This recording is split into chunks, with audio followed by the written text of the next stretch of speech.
Hey everybody, if you are joining us, we are live with the Programmers Spotlight this morning. If you saw us at the drive-in last night, we loved seeing you there.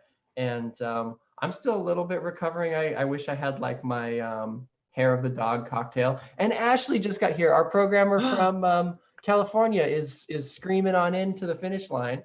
I think I told her the wrong time zone, probably. Good morning, Ashley. We may be live. I think we are. Yeah, it's 10:01. So we are streaming over on the Eventive platform now. And so glad you could join us. We've got Derek and Timothy here as well. Maybe we'll just start. I'll start by sort of introducing myself. I'm Davey Davis, and I'm the film programmer at the Utah Film Center, and I oversee the programming for Damn These Heels. But I don't choose the films because I would do a terrible job at that. So we have about 20 people who help us choose the films, and they are amazing. They are all film buffs and film people in their own right. You might have met Derek and Ashley during our kickoff on Friday night, which I'm like, was that yesterday? Was that 2 weeks ago? Who knows? But maybe let's just go through and if you want to just start by introducing yourself and telling us a little bit about why you like watching films as a programmer for Damn These Heels, like how it ties in with your life and interest. And maybe we'll start with you, Timothy, if that's all right. Yeah, sure. So my name is Timothy Maurice. I've been programming for Damn These Heels for about 3 years. Is that right? Yeah, 3 or 4. It's hard. Time is broken. I don't know. I really enjoy. I've been enjoying queer film for several years now. I really enjoy programming, partly because it's a great opportunity for exposure, right? You get to see movies you wouldn't normally see. And I think my favorite moment is when that intersects with like, I just saw the coolest thing and now I need everyone else to know about it. I need to tell everyone about this movie. And getting to that point where you see you've like unearthed like a little gem from the earth and you're like excited to show everyone. Like that's the moments that make me really happy when I'm programming, is like getting to champion a film that is maybe smaller that you normally wouldn't have gotten to put out in the light. You know, I love that you say that because now that you've said it out loud, I think that queer film evangelist is like a perfect title for you. Like, yeah, you just like every time I've seen you in public, you're like, you've got me or somebody else, and you're like, you have to see this movie, and it makes me so happy. And we'll actually get into that because there's one that is in the festival for entirely that reason. Yeah. All right, Ashley, do you want to tell us a little about where you come from and what you like about being involved with Damn These Heels as a programmer? Sure. This is my second year programming for Damn These Heels, and I think that what's special about programming in general, it definitely, to Timothy's point, all of that. But what I love is that you're just able to, see and hold somebody's creative vision. I think it's such a special thing where some of these submissions, they might come to us, they might play us, they might never play anywhere else, and just the idea that you're sitting and witnessing something that someone's put together with such great care and such great vision, no matter if you end up liking it or not liking it or suggesting it for the festival or not, I think it's just such an impressive and amazing process to be part of, to sort of bear witness to all of these, creative visions and what people have to say. And I think the reason I love Damn These Heels so much is because when you put that in a queer context, I think it takes on even greater meaning to hold these stories and to see, what people have to say in this specific context, and then to be able to put this kind of work in front of audiences, especially in Utah, I think is just huge. And I think that Damn These Heels is a cornerstone of the queer community there, and I think that's just an amazing thing to be part of, not only from the perspective of representation, but also of community and just building a space for people to come and soak up all of the togetherness that we can muster in this crazy time, but in general too, and just share these stories that we all sort of resonate with, I think is really something special. Absolutely. I mean, that we always ask ourselves, what is Damn These Heels going to be in relationship to the films that are coming out this year and the state of the community. And I find that it always lines up. I mean, film zeitgeist is going to be different than what's going on in a specific community, but there's always, I feel like the conversation is always being furthered, and interesting films that surprise me are always coming out. So if that's true for people like us that watch a lot of films, I think that that's true for the audience as well. All right, Derek, tell us a little bit about yourself and why you're here. Well, thank you. I really think Tim and Ashley hit the nail on the head. For me, I'm an artist myself. I'm a painter, and one of the biggest things for me in discovering my own sexuality was viewing queer films, and that's how I, became to identify and figure out who I was myself. I've been programming for about 2 years, and for me, it is really about accessibility, community, and representation, and really finding those films and getting them out and having people able to enjoy them is such a benefit to Salt Lake City. Otherwise, I don't think these voices would ever be heard. And queer film itself is it's something you have to go find. It's something you have to seek out because it's never out there. If you think about queer film in the last decade, I mean, what are some of the biggest? There's those big movies, but these big movies are all kind of the same. They follow the same ideas. So that's one of the beautiful things about Damn These Hills is you get all that representation. You get those, and I mean, I think everyone knows I love the weird, crazy stuff. I love the wacky films. I love the oddball ones. I love those ones that kind of border on the surreal or the odd.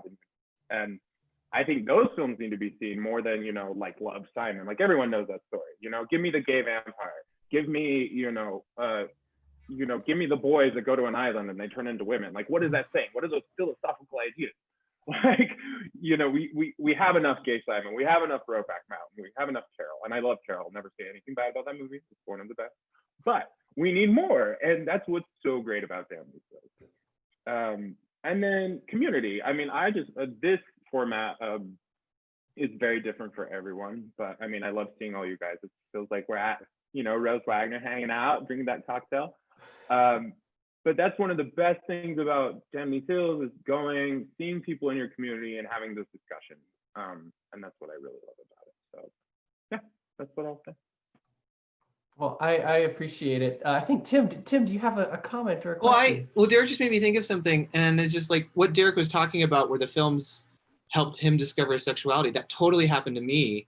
And I think that's another important thing about these films. Like one of my earliest memories, like getting to like admit to myself I was gay was 2 a.m. like in my parents' house, watching on one of those little DVD players they used to have, like a version of The Lovely, the Cole Porter biopic with Kevin Kline, because it has just like a brief scene where like he like swerves in to kiss John Roman's face in darkness, and I just like paused on that and like even little things like that. Movies can be really important because they connect us to community, but also they kind of help us start seeding those spaces internally within ourselves. And like, I don't know, my blessing is the queer evangelist, if there are any like the advantage of this to being a digital film festival is if that can happen to anybody, they can like watch a movie in the privacy of their own home, where maybe you're still like trying to get to that point. That can be a good experience. Also, just finding out about these films, like the exposure will bring people to it. That's a super interesting perspective because one of our, I don't know if either of you Utahns were at our drive-in last night. I don't think so, but one of our board members talked about being from a small town and being out, but not knowing how to, like, maybe not even being out, but just not knowing how to participate in the community at first. And he heard about Damn These Heels, came to the city, and he remembers like pacing in front of the Rose Wagner, like, what does it mean if I go inside to myself, which I know it's just like, it hurts to hear. And it's also like part of his story. And you're right, people can do that different digitally. Like they can be here in a different way and see how they feel. Well, I'd love to talk a little bit about the films. What I was thinking, just to go over it for you guys, is if there's any film you're particularly excited about that you watched, now would be a good time to chat about it, and we can kind of cross talk about things that we all liked and why we liked them. The other thing you can do, which Tim suggested, is if you haven't seen something, but you've seen the trailers for it, or you're just generally excited about it because it's like out there lingering. I'd love to do either of those. And we can also talk about shorts if you've been tracking which of the shorts you watched made it into the core program, because they don't get talked about as much, but they're fantastic. If there's any just sort of themes that you see in the program or overall state of queer cinema, where things are going, for people who aren't aware, on Monday night, we're going to have Jeffrey Winter, who is the distributor for the Film Collaborative, talking about the state of queer cinema. And he has some theses that I think are really interesting, just along the lines of what I think it was Derek was saying about like how we've seen certain things mainstreamed and other things we're still waiting on, and just like what we want to see more of. And we talked a little bit about this before. So with that, I don't know, you put up your hand if you want to jump in and talk about the films in the festival that either you loved or that you're looking forward to seeing first. Like, I don't want to put anyone on the spot, but we got. Hey, wait for it. Okay, we got Tim. Well, I'm going to actually pass it over to the other two. Guys, let's talk about Emma. Let's talk about it. Oh, goodness. I really want to talk to you guys about this because I saw that got picked up for the festival, and I love Pablo Larraín. Jackie is one of my favorite films. I love Naruto, which he did a couple years ago as well. And so I watched it, and it's beautiful. But I want to hear how you guys responded, because I had such a hard time by the end of it connecting and really feeling empathy for a lot of the characters. And I think that's the wonderful, beautiful challenge of the film, is that it's so like, it's not very nice. And of course, this is my own sensibility being like, why can't we have a happy ending? Why are people all good? Because I've been, brainwashed by Hollywood to think that's okay.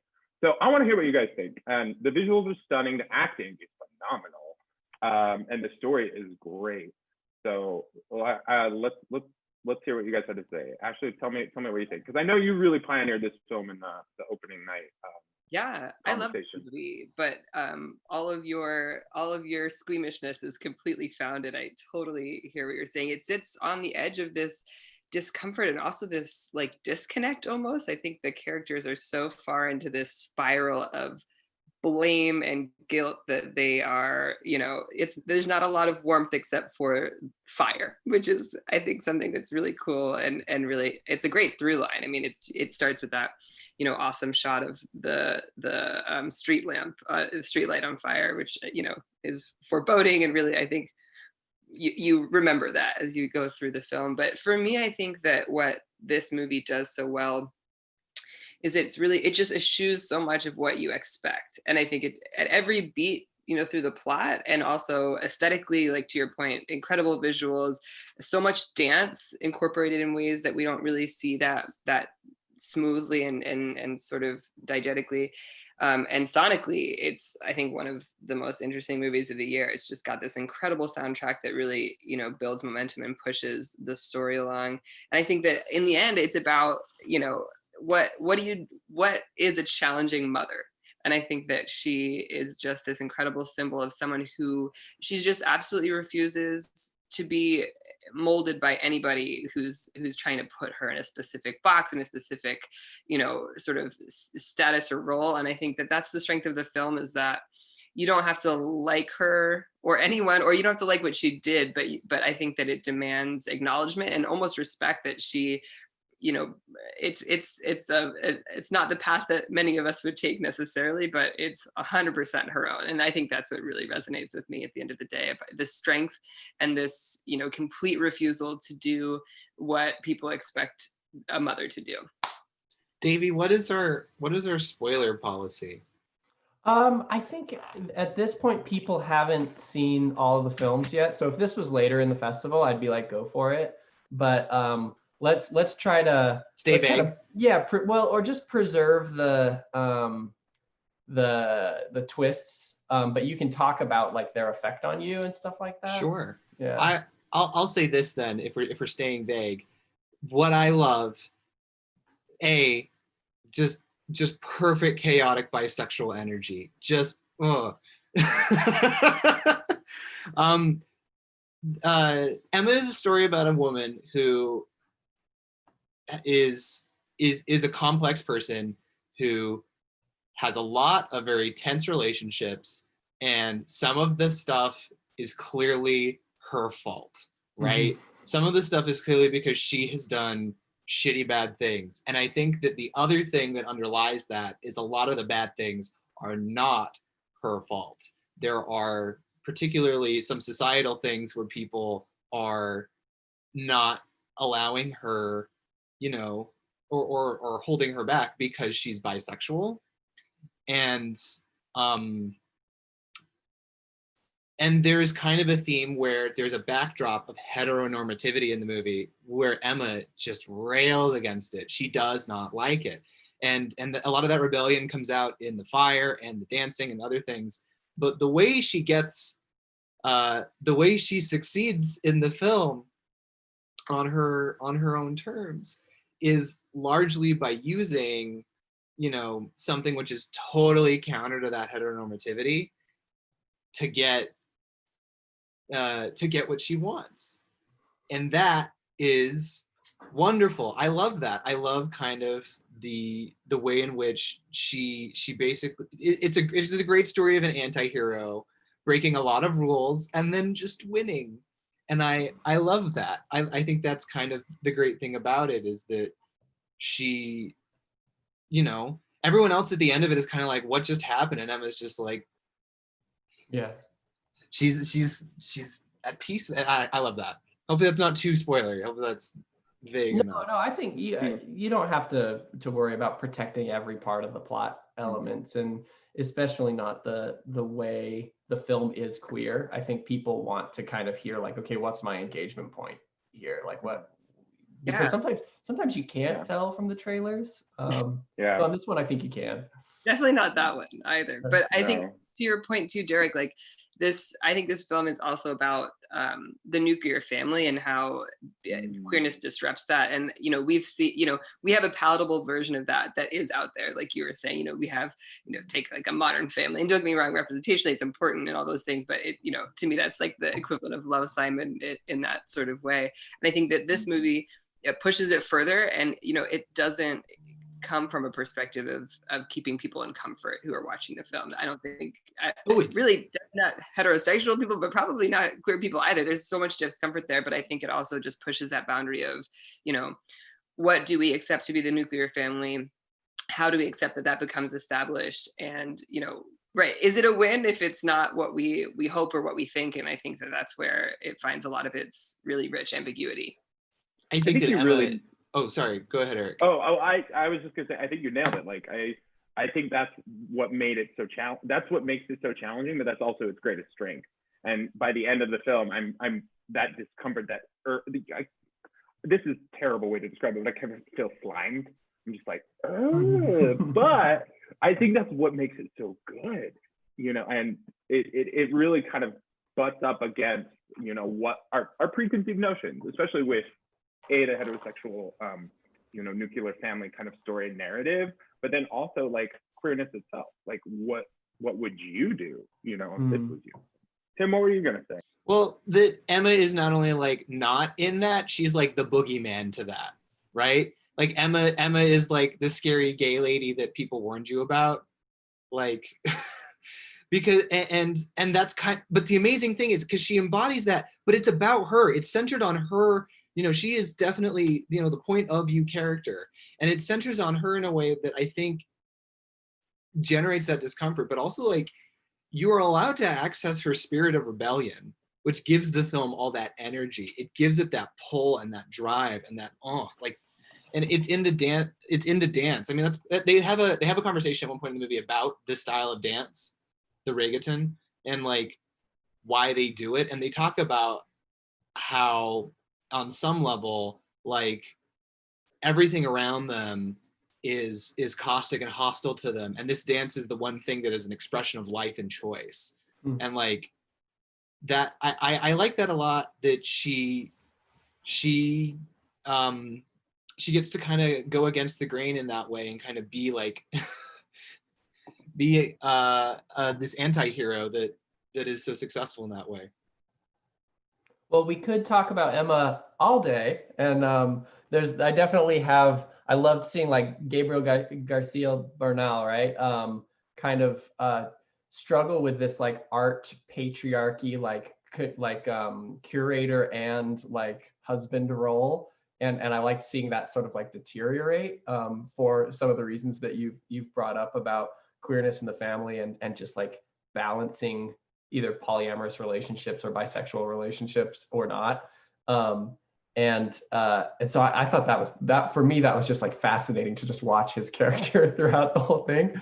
But let's talk a little bit about either the shorts. If somebody has any shorts that they really, actually let's start with Deep Clean, which is the short that kicks off the Bedazzle and Perplex program. I think the three men in the chat have seen it. I don't know, Ashley, have you had a chance to see this one? All right, so Tim just like this one came to me because Tim sent me an email in all caps that was like, you have to watch this, like 6 months ago. And take it from there, Tim, as much as you want to say. Well, at this point, I'm not going to see the thing about spoilers I think is interesting is my policy is spoilers should self-police. If you think that something is worth preserving the mystery or the surprise, then you will. And I'm going to preserve the surprise of Deep Clean if I can. Be a Kuaz. That film is, I love it. But you have to get a signed permission slip from your parents before you watch it. But it's so delightful. It's campy. It's fun. It's dirty. And I think it leads up to this moment that I think something that I really loved about Deep Clean is I watched it, I felt pure joy because it's such an open celebration of sexuality, in such a delightfully, and it's funny and it's fun and it doesn't take itself too seriously. And it felt really liberating to watch. Especially around like the winter when I was like depressed and sad because it's the winter. And I love that film and I want everyone to see it. Derek, anything you want to add there? You just watched it. You guys, I literally watched this like before we started. It's only 4 minutes. It's great. But yeah, Tim hit the nail on the head. It's fun. It's camp. It's goofy, and it's mocking. And it really is. And it's slick. I love that. But yeah, it's just fun. It's feel good, and it really, I don't think you need a permission slip because I don't believe in parents. But yeah, it's great. So check it out. I recommend it. And it's just funny. I still have a smile on my face. I maybe want to ask you a follow-up that's kind of general about this. So one of the things that this film does for me is it shows it shows a presentation of queerness that has come into its power, so to speak, to use a phrase, where it's not like it's mocking the fact that we have expectations about like palatable queer cinema in a mainstream context. And I think about some films in our program that do that as well. Maybe Holy Trinity comes to mind. I don't know how many of you have seen. I haven't, and that's one I really, really want to see. I think I shot you a line about it all around the same time I shot you a line about Deep Clean. But I've had my eye on that film since it premiered at Outfest, I think last year. Yeah, we wanted to play it. Yeah. We wanted to play it in Damn These Heels last year, and they're like, "No, we're preserving our premiere for Outfest." So I was like, "Oh," and I just like kind of kept tracking it. But Ashley, you've seen this one, right? So about this whole idea of like queer cinema and film in general is like trying to appeal to an audience, right? And then sometimes you have the Love Simon effect where it's like, we've got to make this okay for like moms on Warner Brothers or whatever. And then there's this film, and it's so goofy, but what I love about it is that it doesn't do that. Totally.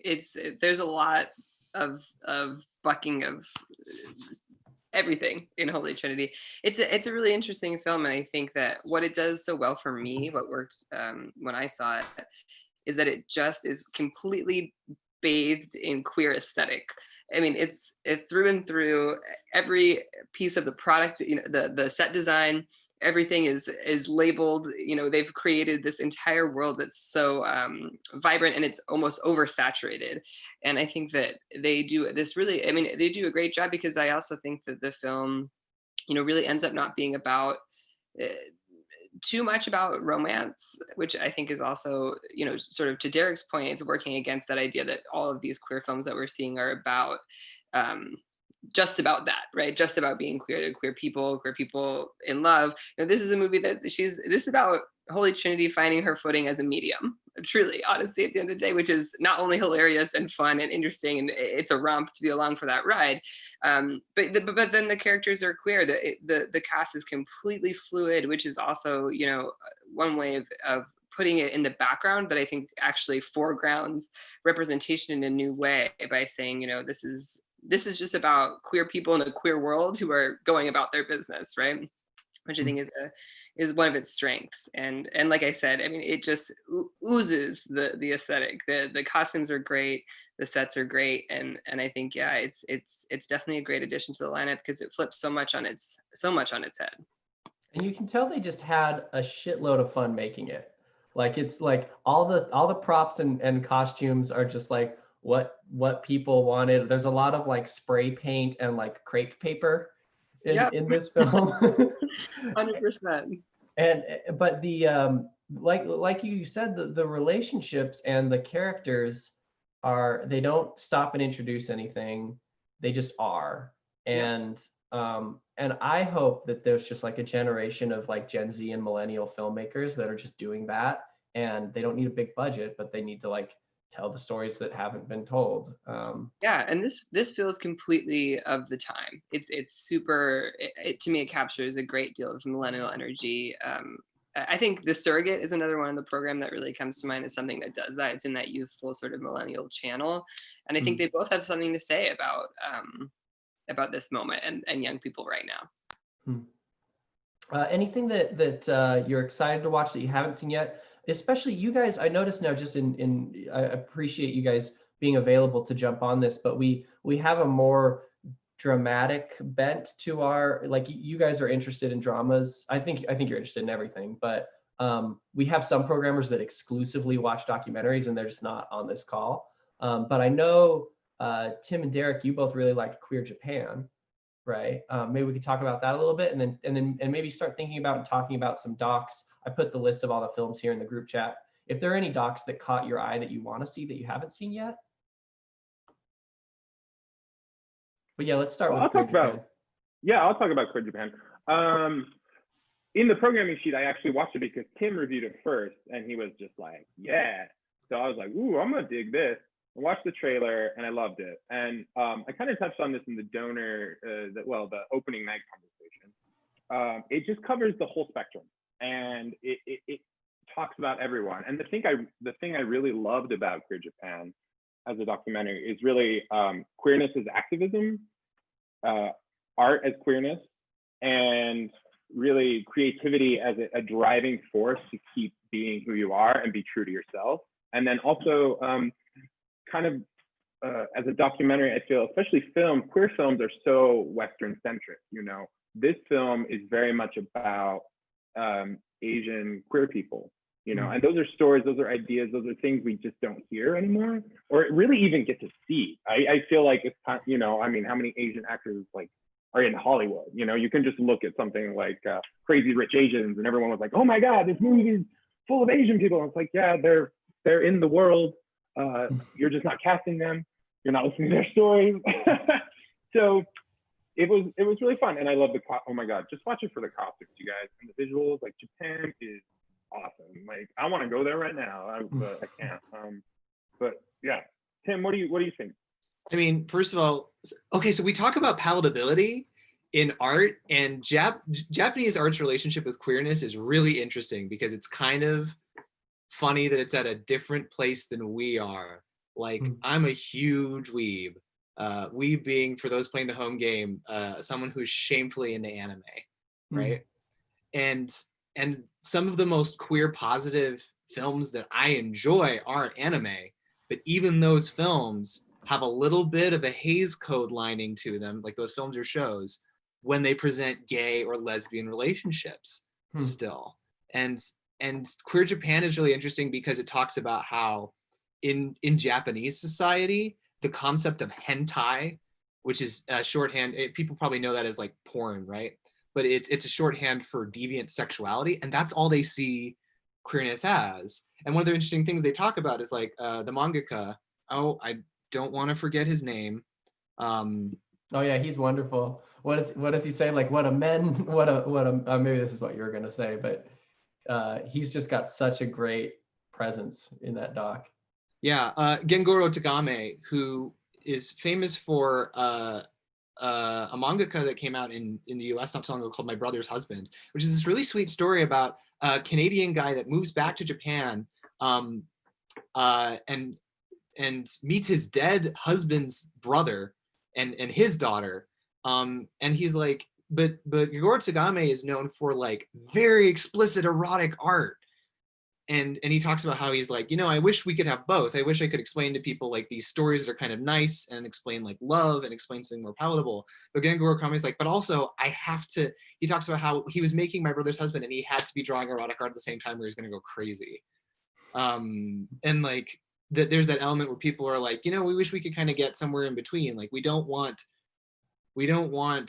people to understand like gay love is real and see that these people can be like members of society, but also like, I'm going to wear my latex catsuit and go out to the D party and stuff like that.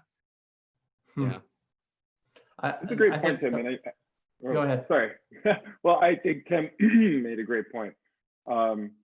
I think a lot of Westernized views Japan as this really eccentric, open, kind of wild culture.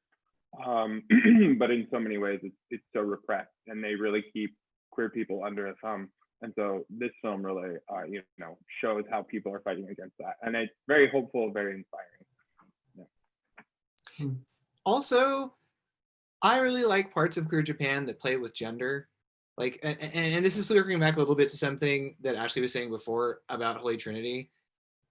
The stuff that's really scary to people in the West right now is anything that plays with gender in a serious way. Even Deep Clean does that.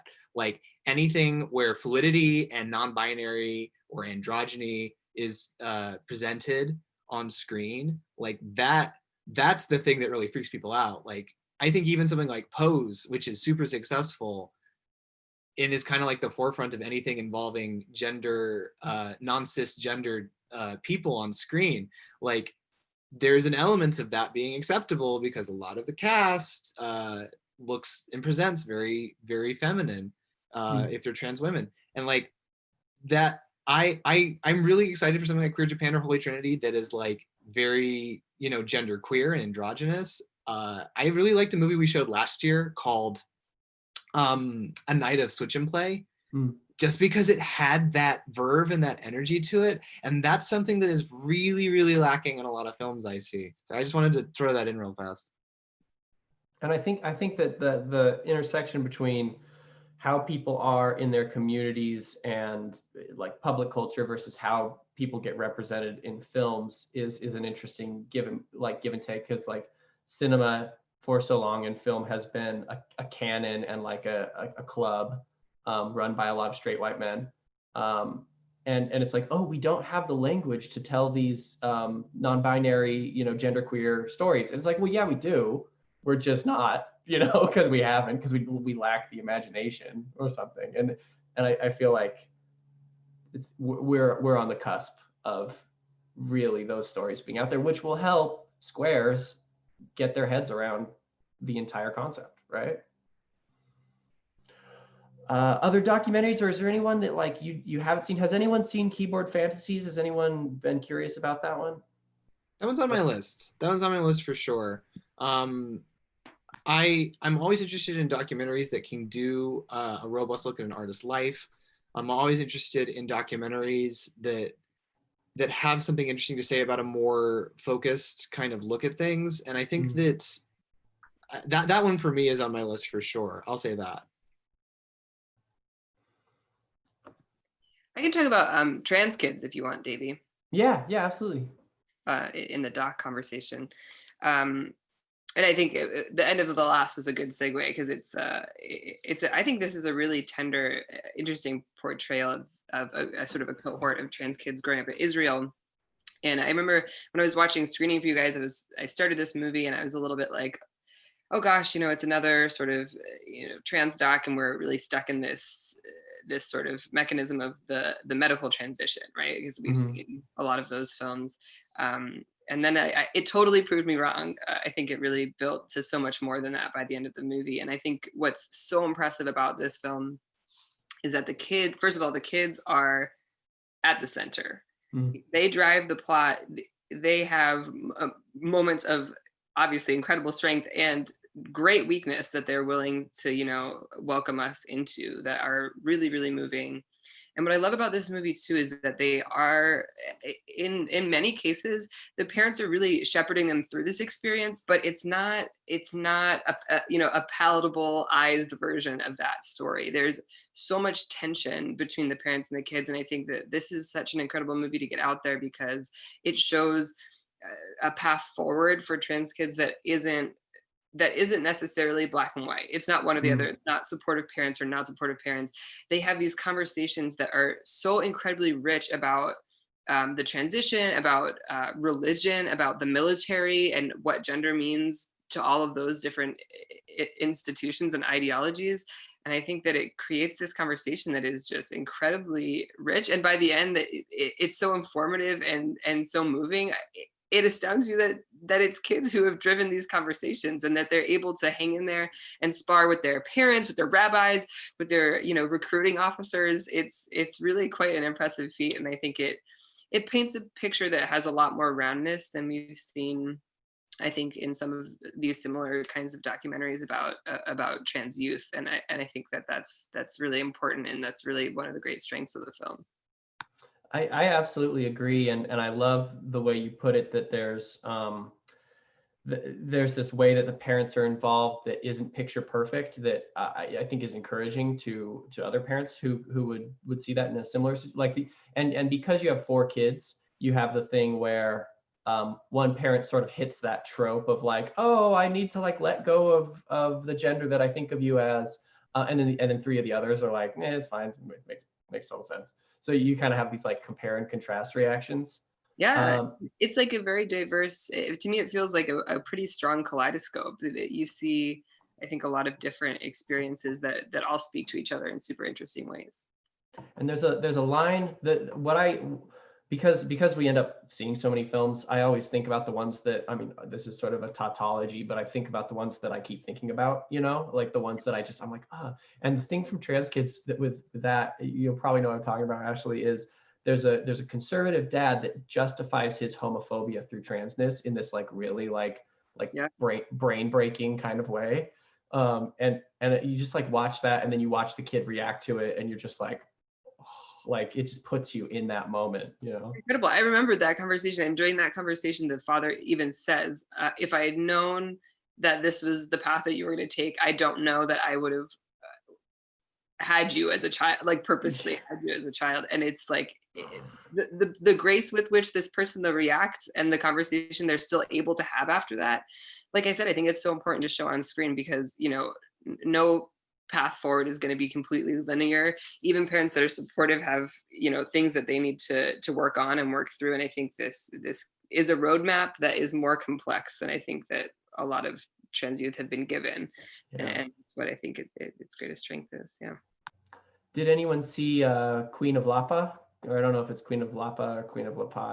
I haven't heard the I haven't seen that one yet, but it's definitely on my list. I watched the trailer and it looks really good. Yeah, it was the first one I confirmed for the festival, and so it's been a while since I've seen it, but any doc about trans people that isn't about the medical transition or a sex worker is rare, and this is about a community of sex workers, but the way they do it is feeling like it covers new ground. The way they make the film, and just the way this main subject lived her life and kind of built this community is just a model of how to be in a society that that doesn't know how to interface with you or just like is outright hostile to you. So I think that it's a pretty cool one. I recommend it. Well, Wait, oh yeah, real go ahead. fast. I Yeah, want to say that I haven't seen this, but I'm really excited to see Peer Kids. yeah. Like we showed Kiki. I think I hadn't. That was the first year I think I'd actually been to the festivals when we had Kiki, a couple years back. And Ballroom is having kind of a moment right now, with Pose, with Max on HBO, and and I do want to say that like I think it's really important that we don't get too complacent. Like, oh well, I've already seen Kiki. I've already seen or Paris is Burning. I think that you know the lives for these individual people and artists are still going on, and there's still more sides to see of them. So especially like I'm excited to see a documentary that delves from another angle and takes another approach than Kiki did or Paris is Burning did. Especially because also and I want to shout out like SLC Slay, the local ballroom scene, because they're cool and I love what they do and the things that they put on. Like something that Jazzy, who runs the scene, talks a lot about is the importance of these spaces being for Black queer people and also other queer people of color. And I think that as we are enjoying now counterculture become culture of ballroom, which has happened a lot recently, especially with it kind of bubbling through on things like Pose, but also things like RuPaul's Drag Race, like taking the time to acquaint yourself with where it is still counterculture or a subculture is really important. Get to know the people who are actually making the stuff you like and get to know what's going on in their lives, because there is still a huge problem for queer homeless youth, and it disproportionately affects people of color and Black people. And I think that like allowing yourself to know that experience, like film as an empathy machine kicks into high gear there. And I really want to push like this film in particular, because I think that like you can't know that enough. You can't understand that experience enough. Anyway. Well, and it brings up a really good point, which is, and I think this happens with sort of the commodification and mainstreaming of Black culture in general, whether it's like hip hop or in this case ballroom, where you know the content and you know the hyper stylized version of the content because that gets commodified, but somehow magically that still erases and disconnects the people from the rest of the culture. And what Peer Kids does is it juxtaposes like there's all these kids who hang out on this pier who are homeless, and like 5 blocks away is the Stonewall Bar, you know, like the 5 blocks away is where everyone else got liberated, and these people still are invisible and still not given the space within the queer community to be seen, even though now we're consuming their culture, you know. Can I also just say, we don't have them right now because the global pandemic, but if you can, on the note of ballroom, go to a real ball, go to one live. That's one of those things where it's not the same. Like the live experience of it is so amazing. And you know, you have an opportunity if you go to those spaces. First of all, understand that those spaces are for, like I said, Black and queer people of color. But you know, give your money to those spaces if you can. Like I think that's important. Like if you like that kind of art, go to the real thing. It's so much better if you're experiencing it in person. It's so different than like a watered down mainstream version of it, but also like support it if you can. Open your purse, as the idiom goes. Sorry, I just yeah. Absolutely. Is there anything else that we've been talking for about 45 minutes here? Is there anything else that you guys feel like we sort of have overlooked or not touched on, or anything else that as you look at this list you're like excited about and you're like, oh, we got to talk about that one? Yeah, as a Utah, and especially at the festivals here, there's 2 docs about Utah stories. One being same-sex attracted, and Dog Valley. So I was wondering, I mean, have you guys seen both or neither, or? No. I've seen Same Sex Attracted, not Dog Valley. Okay. Well, then I'd like to talk about Dog Valley real quick. I just watched it last night. It's the story of a young man, Gordon Church, in southern Utah, who is brutally murdered, tortured, raped, and left in a canyon called Dog Valley in southern Utah. And what's really interesting is this hate crime took place a whole decade before the Matthew Shepard case in Wyoming, but was completely kind of ignored as a rallying point for, legislation against hate crime. And so it's a Utah story, and it's interesting to me too, because it really, after I finished watching it, I'm kind of curious and makes me kind of a bit fearful of what other kind of crimes were committed against queer people that were just never reported or told, or just simply forgotten. And I feel, especially we see, the rise of hate crimes against people of color, especially trans women of color, how many of those stories are being forgotten. So it was really informative, and yeah, I enjoyed it. It's really well done. So I absolutely agree with you on that. That film was really unsettling for me to watch because the erasure of Gordon Church was so like meta and complete. Like not only, I mean, I'm from here. Not only did I not hear his story until the movie was made, but I couldn't even really access him in the movie because there was no one left who could really talk about him or would talk about him. His friends did, but his family wouldn't. And probably because they're still homophobic or like just disconnected from who he really was. And probably because it sucks to talk about your deceased child, but there was definitely this lack of being seen for him so through that it shows how a society can normalize, violence and destruction and in this case, deadly homophobia.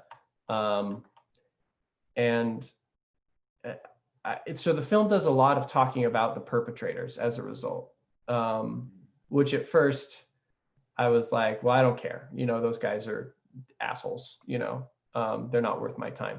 But then in a way it's like, well, we need to talk about this story. Like, and if this is our only way to talk about this story right now, like, then at least we can bring it forward enough in Utah so that we acknowledge it, so that the next kids are not erased in the same way, or the next people are not victims in this silent way. I mean, it's the same way this country has known about lynching and is participated in lynching, and then everyone's like, lynching's not a thing. That's something that happens in the old-timey history books, and it's like, it's sickening. So I'm glad you brought it up. It's a hard one to watch.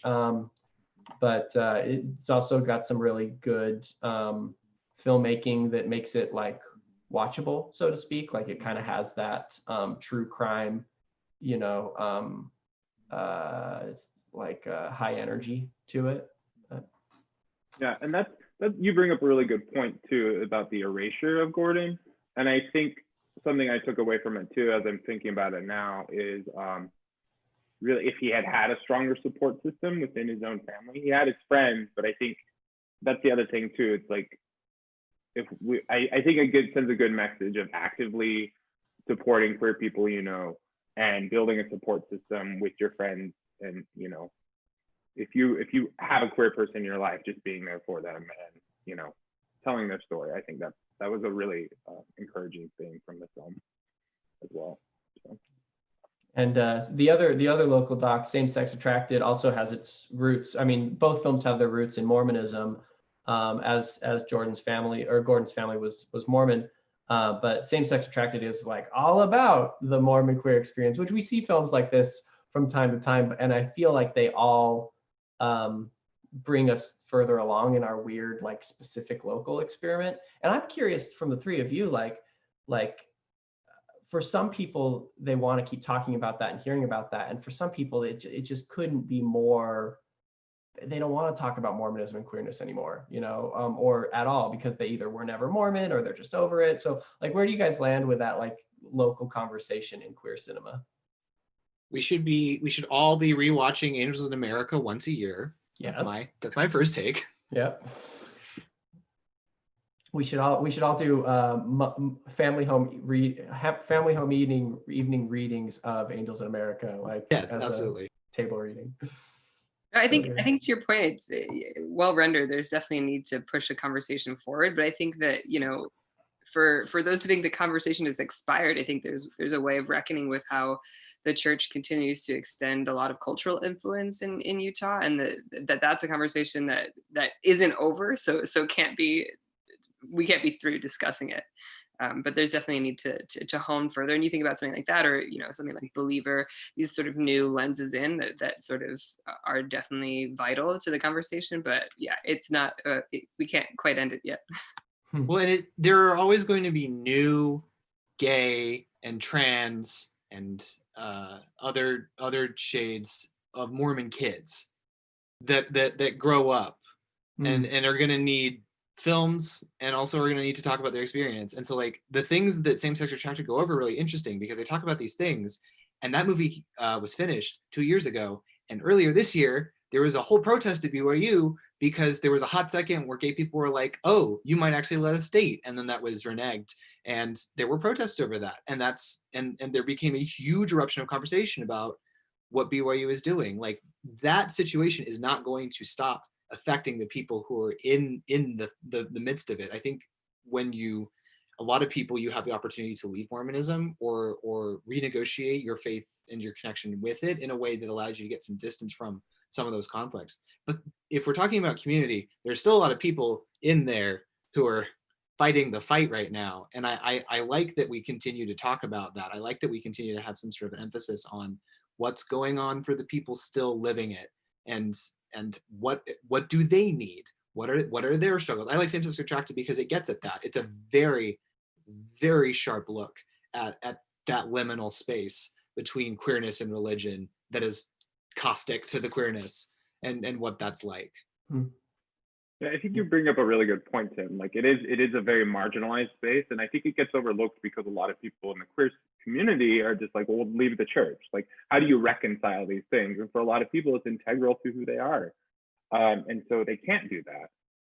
The thing I will say as well is that it especially now as we see culture shifting so rapidly, is that it's the questioning of power structures, and that progress is clearly being made within BYU. Like, they have those groups that they're constantly questioning those power structures. Like, why are all these white dudes behind the table telling me, a lesbian woman of color, that I can't date? Like, what? And then to see protests earlier this year over it, you can see it growing, and it's still there. And I think, it always takes time. Being patient. I mean, I'm the least patient person I know, but yeah, to see that progress there and that story being told, I think is important. And I enjoyed it, and I love the characters. They're so cute. There's one trans character, and he is so adorable, and he has these cute little glasses. It was nice. Well, I am glad that, I think it's perfectly indicative of the festival to have a film like that in it, where, we don't know where the conversation is going to go year after year. That's not really our job. Our job is to see what the best films are out there and what filmmakers have to say and what their subjects have to say. And then we watch a ton of them and narrow it down. So I really appreciate you guys taking the time and being involved and watching so many films. I think I'd love to know sometime how many hours you spend, on this festival, just in terms of film content. And then it's really incredible when you consider how many short films we get that aren't that good, that you just have to spend some time going through. I mean, that really is a labor of love. So thank you for doing it and being a part of this. I think. Thank you, Davey. Thank you. I love it. I stopped keeping track of how many films because I basically don't leave my couch for like a month and a half. I just sit down after work and watch movies. But thank you. I love damn these films. I love programming. It's so fun to go back to the points that Tim and Ashley made, like finding that gem, that story, and seeing it and being like, yes, this needs to be seen. People need to know this story. It's wonderful. It's so much fun. So thank you. Absolutely. So from here on out, the festival's really up and running. So we want to know if you have any issues. Derek was telling me that his pass level couldn't access the shorts earlier, so I'm going to look into that. But just keep the lines of communication open. If you're watching this and you have trouble with anything, just let us know. We want to make sure this is a good festival for everybody.